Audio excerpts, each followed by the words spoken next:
I served in the government for a long time. I served both parties as a Foreign Service officer, and I find it dismaying and objectionable that President Trump continues to deny the undeniable fact that Russia launched a major cyber attack against the United States, regardless of what party he launched it against.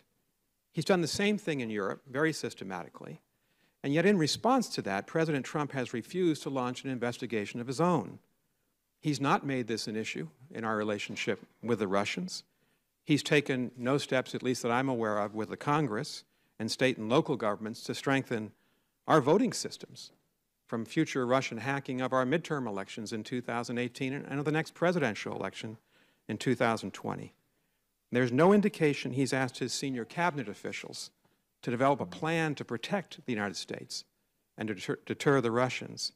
And his failure to act, and I'm a former U.S. ambassador to NATO, I was President George W. Bush's ambassador, we have a political responsibility in NATO to protect each other, not just from armed conventional attacks, but from cyber attacks as well. That's a clear failure. I've worked for both parties.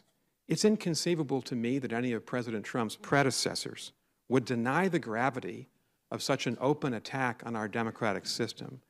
I don't believe any previous American president would argue that your own hearings in the Senate are a waste of time, or in the words of President Trump, a witch hunt. They're not. You're doing your duty that the people elected you to do. It is his duty, President Trump's, to be skeptical of Russia. It's his duty to investigate and defend our country against a cyber offensive, because Russia is our most dangerous adversary in the world today. And if he continues to refuse to act, it's a dereliction of the basic duty to defend the country. And Russia's going to do this again. You heard Director Comey at this committee say that he felt that Russia would be back, maybe against the Republican or Democratic Party. Our elections will be at risk when that happens, and the sanctity of our elections will be compromised in the minds of our citizens. Let me just close by saying that Russia's really testing the leadership and resolve of the West. Americans and Europeans are far stronger in our democratic traditions and our values than the Russians, and with this in mind, we need to be more effective in countering them. And we can do that by building bipartisan unity in the Congress, and I do want to commend you, Mr. Chairman, and Mr. Vice Chairman. You set a bipartisan tone, which is deeply appreciated. We can do that by encouraging the President to act.